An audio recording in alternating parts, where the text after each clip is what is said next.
Good morning students, my self Sandeep Girdhar. जैसा कि आप सभी बच्चों को पता है बेटा, हमने हमारा 9th क्लास का जो एनसीईआरटी की बुक है उसका चैप्टर नंबर 10 सर्कल स्टार्ट किया हुआ है। और आपने देखा भी होगा, हमने सभी जो थ्योरम्स हैं वो आपको वीडियो प्रोवाइड करवा दी हैं और मुझे उम्मीद है कि आपने वो सभी थ्योरम्स अच्छे से देख करके समझ भी ली होंगी और रफ नोटबुक पे उनकी प्रैक्टिस भी की होगी। यदि नहीं की है तो रफ नोटबुक पे बेटा ज़रूर प्रैक्टिस करके देखा कीजिए, क्योंकि आपको मैथ सिर्फ देखने से ही समझ में नहीं आएगा। जब तक आप उसको खुद नहीं करोगे तब तक आप उसके अंदर परफेक्ट नहीं होगे। तो आज इस वीडियो के अंदर हम आपकी जो एक्सरसाइज 10.3 है उसे स्टार्ट करेंगे और 10.2 तक के सॉल्यूशंस आपको मैंने प्रोवाइड करवा दिए हैं। तो चलिए हम स्टार्ट करते हैं 10.3। तो देखिए इसके अंदर जो फर्स्ट क्वेश्चन है वो क्या गिवन है, draw different pairs of circles, how many points does each pair have in common, what is the maximum number of common points. तो बहुत इंपॉर्टेंट क्वेश्चन है, आपको यहाँ डिफरेंट पेयर जो हैं वो ड्रॉ करने हैं सर्कल्स के और ये बताना है कि कितने पॉइंट्स जो हैं उनके अंदर कॉमन होते हैं। तो सबसे पहले हम यहाँ करते हैं consider different pairs of circles. तो देखिए एक पेयर हम ये बना सकते हैं, जैसे 2 सर्कल्स को हम इस तरह से इंटरसेक्ट कर सकते हैं। तो यहाँ पे हम क्या लिखेंगे, 2 points common, 2 points of intersection common. तो आप देख सकते हो यहाँ पर एक पॉइंट ये इंटरसेक्ट कर रहे हैं एक दूसरे का और एक यहाँ पे ये इंटरसेक्ट हो रहा है। ये पॉइंट ऑफ कितने इंटरसेक्शन हो जाएंगे, 2 हो जाएंगे। एक पेयर ये बनेगा। दूसरा एक आप ये बना सकते हो, यहाँ पे ये 1 पॉइंट ऑफ इंटरसेक्शन होगा तो यहाँ पे हम लिख देते हैं 1 पॉइंट कॉमन। और 1 पॉइंट कॉमन में एक ये भी बन सकता है,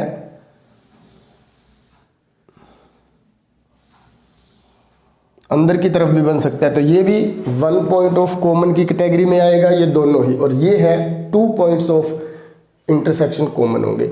और अब हम ले लेते हैं एक ये वाला पेयर, इसके अंदर आप देख सकते हो कोई भी पॉइंट ऑफ इंटरसेक्शन जो है वो कॉमन नहीं है, तो यहाँ पे नो पॉइंट कॉमन। इसी तरह ये वाला पेयर भी बन सकता है किसी का इस तरह से, तो ये भी क्या होगा, नो पॉइंट कॉमन। तो ये दोनों पेयर जो है हमने बना दिए हैं। ये इसके अंदर कोई भी पॉइंट ऑफ इंटरसेक्शन कॉमन नहीं है, इसमें 1 पॉइंट ऑफ इंटरसेक्शन है कॉमन और इसके अंदर 2 है। तो अब हमने ड्रॉ तो ये कर दिए हैं। इसके बाद ये बताना है हमें what is the maximum number of common points. तो सबसे ज़्यादा जो है मैक्सिमम नंबर ऑफ पॉइंट जो है वो कॉमन कितने हो सकते हैं। तो देखो इसमें 2 हैं, इन दोनों के अंदर 1 1 है और इनके अंदर 0 0 है, तो मैक्सिमम कितने हो सकते हैं, 2 हो सकते हैं।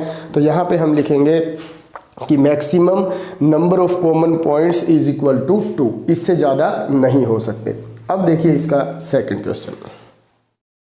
अब देखिए इसके बाद जो क्वेश्चन नंबर 2 है ये भी बहुत इंपॉर्टेंट है। इसमें देखिए क्या स्टेटमेंट गिवन है, suppose you are given a circle. आप ये सपोज कीजिए कि आपके पास एक सर्कल गिवन है और उस सर्कल का हमें सेंटर नहीं पता, सेंटर कहाँ है। तो उस सेंटर को फाइंड करने के लिए क्या आप कंस्ट्रक्शन करोगे, क्या स्टेप्स लिखोगे, आपको वो बताना है। Give a construction to find its centre. तो चलिए हम सपोज कर लेते हैं हमारे पास एक सर्कल है और हमें नहीं पता कि इसका सेंटर कहाँ पर है, तो उस सेंटर की लोकेशन क्या होगी वो हमें बताने के लिए वर्किंग करनी है।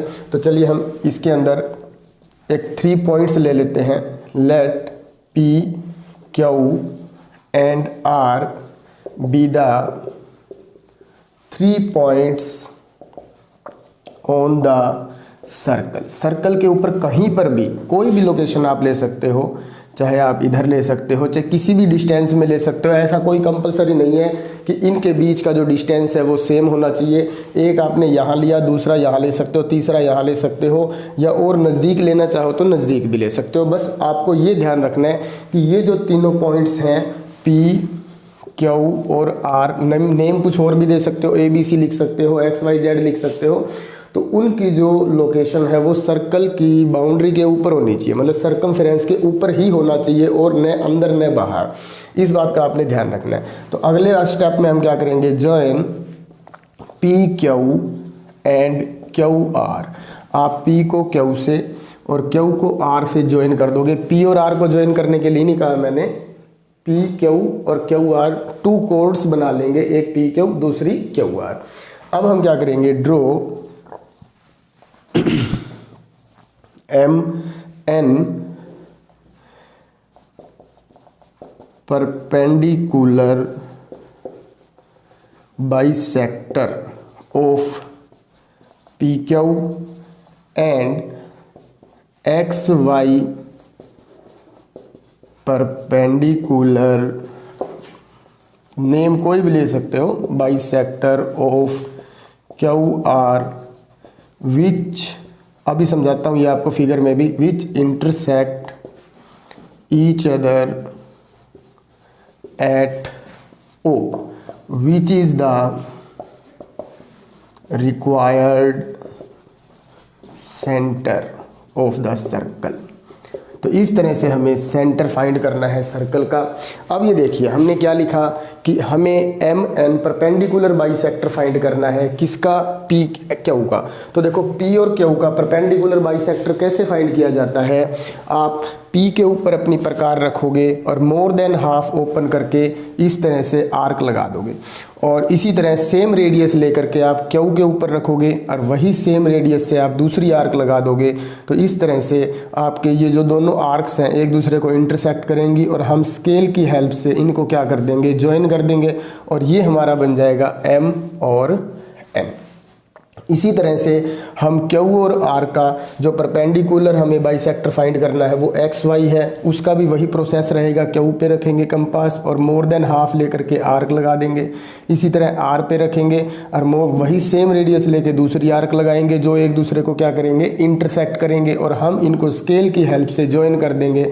तो ये हमारा एक्स वाई परपेंडिकुलर बाइसेक्टर आ जाएगा, जो कि प्रीवियस परपेंडिकुलर बाइसेक्टर को कहाँ पे इंटरसेक्ट करेगा, ओ पर, और ओ जो है वही हमारा क्या होगा, सेंटर होगा।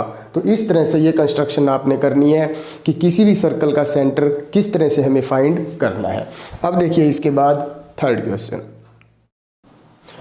तो अब देखिए इसका जो थर्ड क्वेश्चन है बेटा, third question most important question है इस एक्सरसाइज का। इसको आपने लास्ट तक जरूर देखना है, बहुत चीज़ आपको इसके अंदर सीखने को मिलेंगी। तो देखिए क्या स्टेटमेंट है, if two circles intersect at 2 points, दो सर्कल हैं और वो दोनों एक दूसरे को 2 पॉइंट्स के ऊपर क्या कर रहे हैं, इंटरसेक्ट कर रहे हैं, then prove that their centres lie on the perpendicular bisector of common कोड। जब हम दो सर्कल को इंटरसेक्ट करेंगे तो जो दो पॉइंट ऑफ इंटरसेक्शन आएंगे उन दोनों को ज्वाइन करने वाला जो लाइन सेगमेंट है उसे हम क्या बोलते हैं, कॉमन कोड बोलते हैं। और हमें ये बताना है कि जो दो सर्कल होंगे और उनको ज्वाइन करने वाला, जो सेंटर्स को ज्वाइन करने वाला लाइन सेगमेंट होगा वो इस कॉमन कोड को क्या करेगा, परपेंडिकुलर बाइसेक्ट करेगा। तो इसको कैसे करना है हमें, तो सबसे पहले मैं आपको स्टेप बाय स्टेप समझाऊंगा, बहुत ही इजी वे में करवाता हूँ आपको ये क्वेश्चन में, और आपको बहुत अच्छे तरीके से समझ में आ जाएगा। देखिए हम दो सर्कल ले लेते हैं, एक सर्कल है जिसका सेंटर O है और दूसरा सर्कल ले रहे हैं हम जिसका सेंटर हम O डैश ले लेंगे, और ये एक दूसरे को कहाँ पे इंटरसेक्ट कर रहे हैं, इन 2 कॉमन पॉइंट्स पे, जिसका हम नेम ले लेते हैं A और B। तो सबसे पहले हम क्या लिखेंगे, गिवन। तो गिवन में हमें क्या लिखना होता है, 2 intersecting circles of centers O and O dash which intersects each other at A and B, जो एक दूसरे को क्या करते हैं, A B पर इंटरसेक्ट करते हैं। A B is common chord of 2 circles. ये जो दोनों सर्कल हैं इनके बीच में जो ए बी है वो क्या है, एक कॉमन कोड है। And O O dash is line segment joining two centres, जो दोनों सेंटर हैं इन दोनों को ज्वाइन करने वाला क्या है, ये एक लाइन सेगमेंट है। तो अब देखिए टू प्रूव, हमें प्रूव क्या करना है इसके अंदर, हमें प्रूव ये करना है O dash is perpendicular bisector of A B. जो ये ए बी हमारी कॉमन कोड है, इसको ये जो लाइन सेगमेंट ओ डैश है ये क्या करता है, परपेंडिकुलर बाइसेक्ट करता है। मतलब ये वाला एंगल और ये वाला एंगल हमें 90 डिग्री भी प्रूव करना है, और ये साइड जो है यहाँ पे हम मान लेते हैं ओ डैश इसको इंटरसेक्ट करता है कौन से, पी पॉइंट पर। तो ए पी का डिस्टेंस और बी पी का डिस्टेंस ये भी हमें इक्वल प्रूव करने हैं, ये दो चीज़ें हमें प्रूव करनी है इक्वल। तो इसके लिए हम सबसे पहले यहाँ पे O dash is perpendicular bisector of A B हमने लिख दिया है, इसी के अंदर ये दोनों बातें आ जाती हैं। अब इसके अंदर हम कंस्ट्रक्शन कर लेते हैं। कंस्ट्रक्शन में हम ज्वाइन करेंगे A O B O and B O dash and A O dash. तो हम ए ओ डैश ए ओ को, बी ओ को, ए ओ डैश को और बी ओ डैश को क्या कर देंगे, ज्वाइन कर देंगे। अब इसके बाद हमें प्रूफ लिखना है, तो यहाँ तक एक बार आप स्क्रीनशॉट ले लीजिए। इसके बाद मैं यहाँ से इरेज करके इसकी वर्किंग स्टार्ट करते हैं हम। प्रूफ वाली बहुत इंपॉर्टेंट है इसका प्रूफ भी। इसके लिए देखिए मैं आपको एक बात बताता हूँ। सबसे पहले आप ये देखो, हमें प्रूव तो ये करना है कि ये जो दोनों ए पी और बी पी हैं ये दोनों इक्वल हैं और ये 90 डिग्री है। तो इसके लिए आपको इन दोनों ट्रायंगल को कॉन्ग्रुएंट प्रूव करना है। देखो ये इन दोनों ट्रायंगल को ए ओ पी को और बी ओ पी को क्या प्रूव करना है, कॉन्ग्रुएंट है। यदि ये दोनों कॉन्ग्रुएंट प्रूव हो जाएं तो हम कह सकते हैं CPCT से ए पी का और बी पी का जो डिस्टेंस है वो क्या है, सेम है। तो सेम है तो ये बाइसेक्ट कर रही हैं, और CPCT से ही ये दोनों एंगल भी जो है हम इक्वल लिख करके फिर इसको 90 डिग्री प्रूव करेंगे। पर बात ये आती है कि हम डायरेक्ट ए ओ पी को और बी ओ पी को कॉन्ग्रुएंट प्रूव नहीं कर सकते अभी। क्यों नहीं कर सकते, क्योंकि कॉन्ग्रुएंट प्रूव करने के लिए हमें SSS, SAS, AAS, ASA और RHS का यूज़ करना होता है, और अभी इन पांचों में से कोई भी इसके ऊपर एप्लीकेबल नहीं है। क्यों, क्योंकि देखो OA और OB तो हम लिख सकते हैं, radii of same circle same है। OP कॉमन भी लिख सकते हैं, पर तीसरी जो बात है वो AP और BP हमें गिवन नहीं है। ये एंगल और ये एंगल भी अभी इक्वल गिवन नहीं है। ये एंगल इक्वल गिवन नहीं है। ये एंगल इक्वल गिवन नहीं है। तो जब तक ये तीन बातें हमें इक्वल प्रूव ना हो जाएं तब तक हम किसी भी ट्रायंगल को कॉन्ग्रुएंट प्रूव नहीं कर सकते। तो इसीलिए अब हमें क्या करना होगा, इन दोनों ट्रायंगल को कॉन्ग्रुएंट प्रूव करने के लिए एक पार्ट हमें CPCT से इक्वल प्रूव करना है। तो उसको प्रूव करने के लिए हमें क्या यूज़ करना होगा, ये देखिए आप, एक बड़ी ट्रायंगल आपको दिखाई दे रही होगी OA O डैश और इधर से OB O डैश। तो इन दोनों ट्रायंगल को हम कंसीडर करेंगे। तो देखिए प्रूफ में हमें क्या लिखना है, in triangle OA O dash and triangle OB O dash. Number 1, OA is equal to OB। Why, radii of same circle. Reason बहुत इंपॉर्टेंट होते हैं, साथ लिखने बहुत ज़रूरी हैं। Radii of same circle. इसी तरह से सेकंड पार्ट, इधर से आप देख सकते हो O डैश A इक्वल है O डैश B। इसका भी सेम वही रीज़न लगेगा, रेडियाई ऑफ सेम सर्कल। और थर्ड पॉइंट जो है वो है O डैश इक्वल है O डैश। क्यों, क्योंकि ये दोनों ट्रायंगल्स के बीच में कॉमन साइड है, इसी वजह से। तो by SSS congruency criteria triangle OA O डैश is congruent to triangle OB O dash. तो यहाँ तक मुझे उम्मीद है कि आप सभी बच्चों को समझ में आ गया होगा कि ओ ए ओ डैश को और ओ बी ओ डैश को हमने कॉन्ग्रुएंट कैसे प्रूव किया है और क्यों प्रूव किया है, इसका भी मेन रीज़न मैंने आपको बता दिया है कि इन दोनों बड़ी ट्रायंगल को कॉन्ग्रुएंट प्रूव करने का क्या रीज़न था, ये आपको समझना ज़रूरी है। यदि इसके बिना यदि हमारा क्वेश्चन आ जाता तो हम इसको प्रूव नहीं करते, पर मैंने आपको बता दिया कि इसको क्यों प्रूव किया है। तो अब ये देखिए, बाई सीपीसीटी का यूज़ करके हम इस एंगल को और इस एंगल को इक्वल लिख सकते हैं। तो एंगल AOP इक्वल होगा एंगल BOP के, या फिर AOO डैश लिख लो, अभी लिखना चाहते हो तो AOO डैश इक्वल है BOO डैश, और इसको हम AOO डैश के साथ साथ AOP भी लिख सकते हैं, BOP भी लिख सकते हैं। यहाँ एंगल का नेम डालना चाहो तो एंगल का नेम भी डाल सकते हो। तो ये हमारी इक्वेशन नंबर क्या आ गई है 1। अब हम दोबारा क्या लिखेंगे, in triangle AOP and triangle BOP। Last तक बेटा जरूर देखना, बहुत इंपॉर्टेंट है ये। AOP और BOP, number 1 OA is equal to OB, why radii of same circle. इसके बाद है हमारा सेकंड पार्ट OP हम कॉमन लिख सकते हैं, OP is equal to OP common है। और थर्ड पॉइंट जो हम यहाँ लिख लेते हैं, थर्ड पॉइंट हमारा एंगल 1 जो है वो इक्वल है एंगल 2 के यूजिंग इक्वेशन फर्स्ट। हमने फर्स्ट इक्वेशन के अंदर ये प्रूव किया है कि ये एंगल 1 इक्वल है एंगल 2 के। तो by side angle side congruency criteria triangle AOP is congruent to triangle BOP। अब हमने यहाँ से ये प्रूव कर दिया कि ये दोनों ट्रायंगल जो है वो कॉन्ग्रुएंट हैं। अब बेटा यहाँ से मैं एक बार इरेज कर रहा हूँ, यहाँ से आपने स्क्रीनशॉट लेना हो तो ले सकते हो इसका।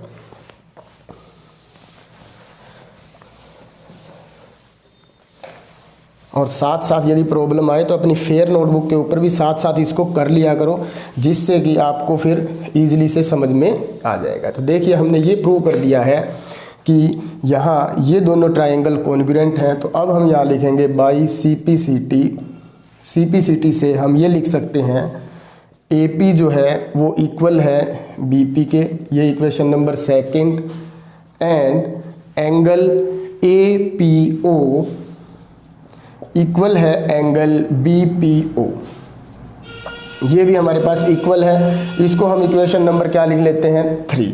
तो अब आपको ये पता है, we know that AB is a straight line. क्यों? क्योंकि ये कॉमन कोड है, कॉमन कोड जो है वो स्ट्रेट लाइन होती है। तो इसलिए जब ये स्ट्रेट लाइन है तो इसके ऊपर जो एंगल हमारे बने हुए हैं APO और दूसरा एंगल है BPO, इन दोनों का जो सम होगा वो क्या होगा 180 डिग्री होगा। और रीज़न हम क्या लिख सकते हैं, लीनियर पेयर। तो अब आपको ये भी पता चल गया है कि इन दोनों का सम 180 है। और इक्वेशन नंबर थर्ड का हम यूज़ करेंगे, यूजिंग इक्वेशन थर्ड। तो एंगल APO प्लस BPO को भी हम क्या लिख सकते हैं, एंगल APO, और इन दोनों का सम 180 है। इन दोनों को ऐड करेंगे तो ये हो जाएगा 2 times of angle APO is equal to 180 degree. तो एंगल APO इक्वल हो जाएगा 180 अपॉन 2, कैंसिल करेंगे तो 90। तो एंगल APO 90 डिग्री। इसी तरह से एंगल APO यदि 90 डिग्री है तो एंगल BPO भी इक्वल है APO के, तो ये भी क्या हो जाएगा 90 डिग्री। तो इसका मतलब ये और ये दोनों एंगल हमारे क्या प्रूव हो चुके हैं 90 डिग्री। अब हम यहाँ पे ये लिख सकते हैं यूजिंग, इसको हम इक्वेशन नंबर 4 दे देते हैं। तो यूजिंग इक्वेशन सेकंड में देखो AP और BP इक्वल है and angle and equation fourth में हमने दोनों एंगल को 90 डिग्री प्रूव कर दिया। तो वी हैव, ये जो हमारे अब था क्या कि इनका कॉमन जो सेंटर्स को लाइन जॉइनिंग है वो क्या कर रही है, इसको परपेंडिकुलर बाइसेक्ट कर रही है, हैंस प्रूव्ड। तो हमें यही चीज़ लिखनी थी कि OO dash is perpendicular bisector of common कोड ए बी। अब यहाँ लिख देना आप हैंस प्रूव्ड, ठीक है। और मुझे उम्मीद है कि आपको ये बहुत अच्छे तरीके से क्वेश्चन समझ में आ गया होगा। यदि ये क्वेश्चन आपको समझ में आया है तो अपने कमेंट्स ज़रूर दीजिए, और यदि इसको के अंदर कोई प्रॉब्लम आपको फेस हुई है तो वो भी आप मुझे शेयर कर सकते हो। Thank you and have a nice day.